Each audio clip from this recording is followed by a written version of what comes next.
군계와 온달은 해전에는 경험이 없었기에 왕건이 전장을 직접 진두 지휘했어. 왕건은 오랜만에 자신의 진짜 실력을 보여줄 수 있는 해전이라 자신만만했지. 푸른 바다 위에서 그는 뛰어난 판단력과 신속한 전략으로 군대를 이끌었고 태봉의 깃발을 든 배들이 빠르고 정확하게 움직였지. 전투가 본격적으로 시작되자 왕건은 재빨리 진도를 먼저 선제 공격하여 점령했어. 견훤의 함대가 영산강 하구를 따라 북상하고 있었지만 왕건은 그보다 빠르게 움직여 진도를 점령하고 견고한 해상 거점을 확보했던 거야. 그 소식을 들은 군계는 조금 놀란 얼굴로 왕건에게 칭찬을 건넸지. 오, 왕건이 좀 하는데? 왕건은 낮게 고개를 숙이며 자신 있게 대답했어. 감사합니다, 대왕. 다른 건 몰라도 해전 하나는 제가 좀 합니다. 군계는 피식 웃으며 고개를 끄덕였지. 좋아, 어디 계속 지켜보자. 왕건은 진도와 고이도를 장악한 후에도 단 한순간도 긴장을 늦추지 않았어. 그의 머릿속은 후백제의 함대를 어떻게 하면 철저히 무너뜨릴 수 있을지 그 생각뿐이었지. 어둠이 짙게 깔린 어느 밤 차가운 바닷바람이 살갗을 스치며 날카롭게 몰아쳤어. 달조차 구름 속에 숨은 듯 어둠은 더욱 깊어졌지. 왕건의 함선들은 소리 없이 물 위를 가르며 목포 앞바다부터 덕진포까지 길게 늘어선 상태였어. 모두 숨을 죽여라. 횃불 하나라도 보이면 모든 게 끝이다. 왕건의 목소리는 낮지만 날카로웠고 병사들은 긴장감 속에서 숨소리조차 억누르며 때를 기다렸지. 마침내 어둠이 가장 짙어진 새벽녘, 후백제 함대가 덕진포 그네를 천천히 지나며 긴장을 풀고 방심하고 있었어. 바로 그 순간이었지. 지금이다. 화공을 감행하라. 왕건의 명령과 동시에 수십 척의 배 위에서 횃불이 하늘로 솟구쳤고 화살과 함께 불길을 머금은 기름덩이가 하늘을 가르며 후백제 함대를 향해 날아갔어. 후백제 함선들은 방심하다가 갑작스러운 화공을 당해 순식간에 불바다가 되었지. 우와! 후백제 병사들의 비명소리가 밤바다를 가득 메웠어. 사방에서 불길이 치솟으며 함선들은 서로 충돌하고 뒤엉키며 거대한 불덩어리가 되어가고 있었지. 견훤군 병사들은 혼란 속에서 바다로 뛰어들었지만 불길에 타오르는 나무 조각과 기름이 바다 위를 뒤덮어 숨 쉴 틈조차 주지 않았어. 적이 당황하고 있다. 적선을 단 하나도 남기지 말고 모두 불태워라. 왕건은 배의 뱃머리에서 검을 높이 치켜들고 더욱 강력히 외쳤어. 그의 병사들은 미친 듯이 함선을 저어 적선을 향해 돌격하며 불길이 번지는 함선에 창과 화살을 퍼부었지. 견훤군 지휘관들은 비명을 지르며 혼란을 수습하려 했지만 이미 늦었어. 배들은 타오르는 불꽃 속에서 서로 부딪혀 산산조각 나고 있었고 병사들은 물 위에서 몸부림치며 아우성쳤지. 살려줘, 살려줘. 바다는 불길과 연기로 가득했고 그 광경은 마치 지옥과 같았어. 왕건의 화공 작전은 완벽히 성공했고 후백제의 해군력은 이 한 번의 치명적인 타격으로 완전히 붕괴되었지. 왕건은 밤바다 위에서 타오르는 불길과 적의 비명을 차갑게 바라보며 중얼거렸어. 견훤, 이제야 네가 후회하겠구나. 불타는 바다 위에서 왕건의 태봉군은 완벽한 승리를 확신하며 더욱 기세를 올렸고 적들의 절망적인 비명소리만이 새벽녘의 어둠을 가득 채웠지. 해상 호족이었던 앞해현의 능창도 혼란스런 전투 와중에 잡혀 군계 앞에 끌려왔어. 능창은 두 손이 묶인 채 땅에 무릎을 꿇고 떨고 있었지. 군계는 차가운 표정으로 능창을 노려보며 가만히 침묵했어. 옆에 있던 왕건은 다급히 능창에게 눈치를 주며 작게 속삭였지. 어서 재물을 내놓겠다고 하시오. 하지만 능창은 눈치가 전혀 없었어. 그는 자신만만하게 고개를 들고 큰 소리로 말했지. 제가 잘못했습니다. 항복하겠습니다. 폐하. 그 순간 군계의 표정이 싸늘하게 굳었어. 그녀는 눈썹을 들어 올리며 천천히 입을 열었지. 이놈, 마구니가 끼었구나. 군계의 장수들과 병사들은 모두 표정이 싸늘하게 굳었어. 항복 따위가 중요한 게 아니었으니까. 군계에게 중요한 건 재물과 보물이었지. 왕건은 다시 한번 급히 능창에게 다가가 아주 작게 속삭였어. 재물을 다 바치겠다고 말하시오. 어서. 하지만 능창은 오히려 짜증 섞인 표정으로 큰 소리를 쳤지. 항복하는데 재물이 무슨 상관이요. 이미 항복하겠다 하지 않았소? 그 순간 군계는 견디지 못하고 크게 소리쳤어. 이 오만한 마구니 놈을 보았나? 못들 하느냐?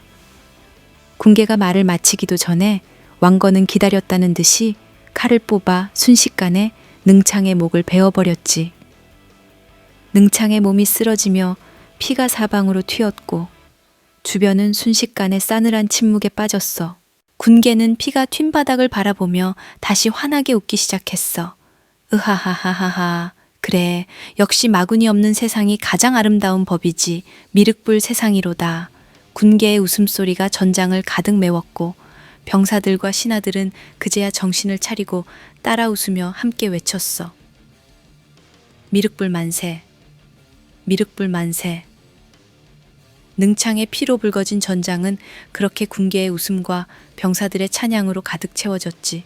진도 해전에서의 압도적인 승리로 마진군은 서남의 해상권을 완벽히 장악하게 되었어. 견훤이 필사적으로 시도했던 나주 탈환 계획은 결국 완전히 무산되고 말았지.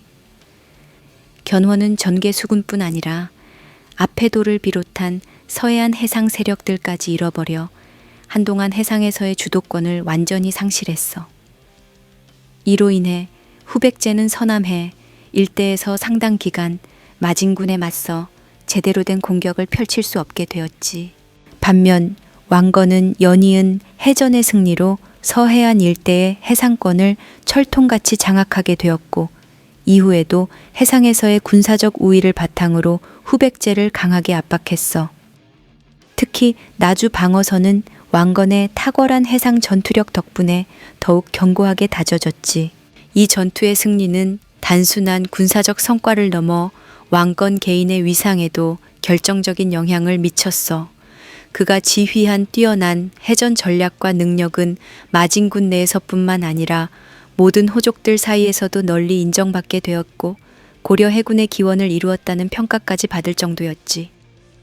왕건은 이제 태복 내에서 자신의 위치와 권위를 한층 더 강화할 수 있었던 거야. 군계 역시 이 해전의 대승을 통해 자신의 권력을 한층 공고히 하게 되었어.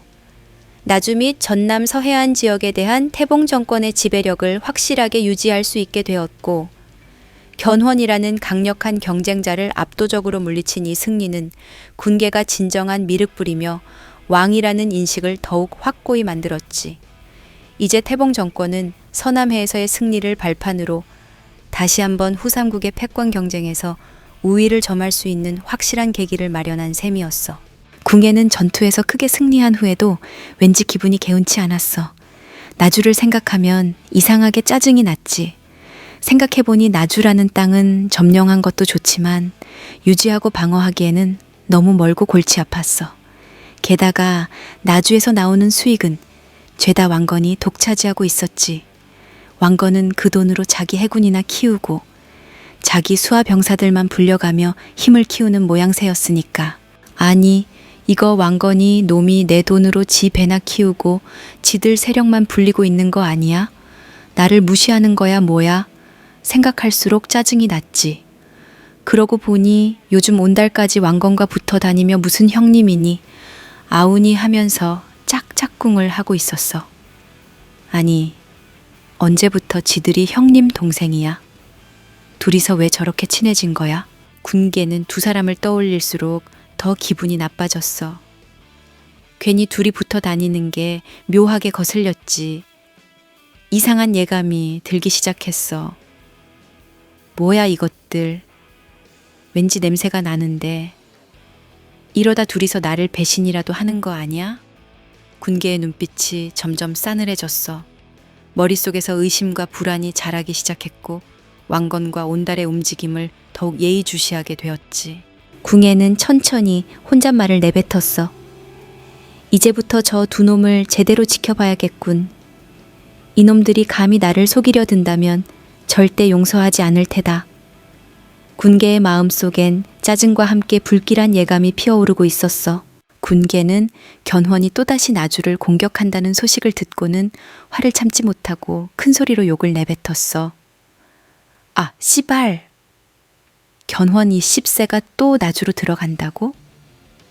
군계는 해전에는 자신이 없었기 때문에 이 상황에서 왕건을 쓰지 않을 수 없었지. 하지만 왕건에게 너무 의지했다가는 더 큰 문제를 불러올 것 같아 고민이 깊었어. 이미 왕건은 나주를 기반으로 자기 세력을 키우고 있었으니까.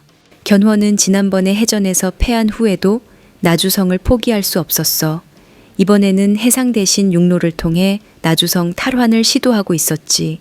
견훤은 직접 정예보병과 기병 3,000명을 이끌고 다시 나주를 향해 북상하고 있었어. 이번 견훤의 전략은 군계의 중심 근거지인 중부지방으로 진격하기 전에 반드시 나주를 점령하여 자신의 후방을 튼튼히 확보하려는 것이었어. 군계도 이 소식을 듣자마자 빠르게 상황을 판단했어. 이번엔 육로로 온다 이거지? 그래도 수군을 다시 쓰지 않을 수 없겠구나. 일단 왕건이를 써야 하긴 하는데 저놈을 너무 믿을 순 없단 말이야. 뭔가 방도가 필요한데 궁예는 깊은 고민에 빠졌어. 왕건이 없으면 견훤을 막기 어려웠지만 왕건에게 너무 많은 힘을 주는 것도 위험했지. 그래서 궁계는 왕건에게 나주 방어를 맡기면서도 동시에 다른 신하나 장수를 통해 왕건을 감시할 계획을 세웠어. 그래, 왕건이에게 방어를 맡기되 이번엔 온달을 붙여서 감시하게 해야겠다. 그래야 왕건이 함부로 움직이지 못할 테니까. 군계는 그렇게 결정을 내리고 왕건과 온달을 불러 다시 한번 나주 방어 임무를 주었어. 왕건아, 네가 다시 나주로 가서 견훤의 공격을 막아라. 온달, 너는 이번엔 왕건이를 도와 견훤의 보병과 기병을 맞서 싸워라. 단 이번엔 반드시 완벽하게 나주를 지켜야 한다. 밤 공기가 습하고 차가웠다. 희미한 달빛 아래 풀숲이 바람에 흔들리며 작은 속삭임을 내뱉고 있었다. 군계는 자신이 앉아있던 바위 위에서 무릎을 감싸 쥐었다. 무거운 갑옷 대신 입은 얇은 옷 사이로 찬 기운이 스며들었다. 그녀의 왼쪽 눈은 싸늘한 밤바람을 맞으며 더욱 시려왔다. 상처난 눈 위를 덮고 있는 천이 축축하게 젖어가는 것 같았다. 야, 온달. 조용히 불렀지만 밤중이라 목소리는 더 선명하게 울려 퍼졌다. 온달은 걸어오다 멈추어 섰다. 그의 붉은 머리칼이 달빛 아래 희미한 빛을 내고 있었다. 여전히 그의 얼굴엔 알 수 없는 복잡한 감정이 뒤섞여 있었다. 왜? 온달이 퉁명스럽게 답했다. 삐졌냐? 군계는 가벼운 척 물었지만 목소리에는 미묘한 긴장감이 배어 있었다. 갑자기 무슨 말이야? 온달이 고개를 돌렸다. 그의 붉은 머리칼이 바람에 흩날렸다. 내가 신경도 안 쓰고 그래서 삐졌냐고? 군계가 다시 한번 물었다. 온달은 코웃음을 쳤다. 삐지긴 내가 너냐? 온달의 목소리엔 서늘함이 섞여 있었다. 군계는 작게 웃었다. 씁쓸한 웃음이었다. 그지? 우린 전우잖아. 너 나 아직 사랑하지? 군계가 던진 말은 공기 속에서 어색하게 머물렀다. 바람은 더욱 세차게 불었고 나무잎이 떨어지며 가을의 마지막 숨결을 내쉬었다. 온달의 눈빛이 흔들렸다. 그는 혼란스러웠다. 사랑이라니. 우리가 가졌던 것이 사랑이었나.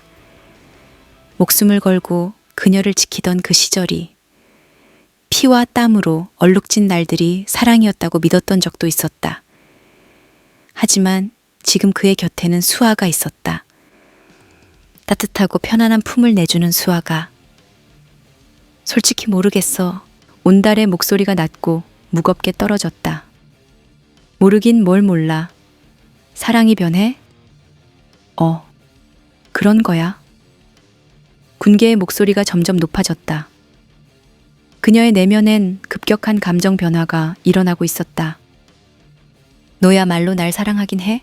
내가 다른 여자랑 살든 말든 신경이나 써? 넌 내가 얼마나 쓸모 있는지 그것만 생각하잖아. 온달의 말은 날카로운 비수처럼 꽂혔다. 군계는 온달의 얼굴을 똑바로 쳐다보았다. 싸늘한 밤 공기처럼 날카롭게 퍼져나가는 침묵이 잠시 그들을 감쌌다. 그리고 그 침묵을 깨는 건 그녀의 서늘하고 비꼬는 목소리였다. 그래서 왕건이랑 붙어 먹었냐? 그 새끼가 기집 붙여주고 하니까 그렇게 붙여 먹었어? 온달의 눈동자가 순간적으로 붉게 빛났다. 그는 참을 수 없는 분노로 주먹을 꽉 쥐었다. 말 조심해. 함부로 얘기하지 마. 온달의 목소리는 분노로 떨렸다. 군계는 그에게서 눈을 돌렸다. 마음속 깊은 곳에서부터 올라오는 감정이 그녀의 숨을 막았다. 숨이 턱 끝까지 차올랐다. 꺼져. 이 개새끼야. 이 마구니. 군계의 목소리가 바람을 타고 멀리 퍼졌다. 온달은 씩씩거리며 그녀를 노려보다 돌아서서 어둠 속으로 걸어갔다. 그의 발자국 소리가 점점 희미해지고 다시 정막이 주변을 메웠다. 군계는 바위에 등을 기댔다. 가을 밤하늘을 올려다보니 흐릿한 별들이 그녀를 차갑게 내려다보고 있었다. 사랑, 분노, 슬픔, 외로움, 이 모든 감정들이 그녀의 가슴 속에서 혼란스럽게 요동치고 있었다. 차가운 바람이 다시 그녀의 왼쪽 눈을 스쳤다. 그녀는 무의식적으로 손을 올려 눈 위를 감싼 천을 만졌다. 그리고는 작게 한숨을 내쉬었다. 사랑이 변하지 않는다는 건 거짓말이야. 다 변해. 전쟁처럼, 사람처럼, 그리고 나처럼. 군계는 그렇게 밤 공기 속에 혼잣말을 흘렸다. 군계는 온달을 쫓아냈지만 그녀 마음은 그게 아니었다. 한순간도 온달을 잊은 적 없었다. 그래, 어쩌다 보니 이렇게 됐지만 이건 어쩌다 이렇게 됐을까? 그놈의 돈에 한이 담겨서 왕 한번 해보자고? 씨발 행복하고 싶은 건데 그게 그렇게 잘못이야. 자신도 모르게 낮은 목소리로 중얼거렸지만 메아리 없는 허공은 그녀에게 답을 주지 않았어. 그녀의 눈가엔 뜨거운 물기가 맺혔고 한쪽 남은 눈이 뿌옇게 흔들렸어. 한때 그녀는 온달을 보며 가슴이 설레고 그와 함께라면 세상도 두렵지 않았지. 전투에서 온달의 붉은 머리가 펄럭일 때마다 그녀의 심장도 미친 듯이 함께 뛰었어. 하지만 언제부턴가 모든 게 달라져 버렸어. 전투의 승리, 끝없는 탐욕, 불을 향한 욕망이 그녀를 조금씩 갉아먹었던 걸까. 군계는 떨리는 손을 들어 벽에 걸린 낡은 거울 속 자신의 얼굴을 바라봤어. 한쪽 눈을 잃은 지 오래된 그 얼굴은 그녀가 기억하는 젊고 아름답던 평강의 얼굴이 아니었지. 거기엔 세월과 전쟁이 새겨놓은 깊은 상처와 흔적이 가득했어. 아름다움과 사랑 대신 오직 권력과 돈만이 그녀의 얼굴 위에 또렷하게 남아 있었지. 나도 처음엔 이러고 싶지 않았어. 군계는 흐릿한 목소리로 혼잣말하듯 말했다. 그냥 잘 살고 싶었어. 돈 걱정 안 하고 행복하게. 뭐 그게 그렇게 큰 욕심이야? 그게 그렇게 잘못이냐고. 군계의 목소리는 점점 커졌고 끝내 그녀는 밀실 안에서 울분을 토하듯 절규했어. 그 순간 온달이 나가면서 내던진 문 쪽으로 눈길이 향했어. 순간 그녀는 모든 것을 잃은 듯한 기분에 휩싸였지. 그녀의 곁을 지키던 충성스런 남자, 그녀를 진심으로 바라봐주던 남자. 온달은 이제 그녀가 알지 못하는 누군가의 곁에 있었어. 군개는 힘없이 그 자리에 주저앉았어. 밀실의 차가운 돌바닥이 그녀를 얼어붙게 했지. 텅 빈 가슴엔 홀로 견디기 어려운 외로움과 슬픔이 밀려왔어. 온달 네가 없으면 난 누구와 함께 이 길을 가야 하니. 그녀의 목소리는 갈라졌고 아무도 듣지 않는 어둠 속에 허무하게 흩어졌지. 미안해, 온달아. 군개의 흐느낌이 작은 방 안을 가득 메웠지만 아무도 그녀 곁에 없었고 아무도 그녀의 울음을 들어주지 않았어. 그녀는 그저 차가운 밀실 안에서 자신의 뒤틀려버린 꿈과 욕망 사이에서 깊이 절망하고 있을 뿐이었지.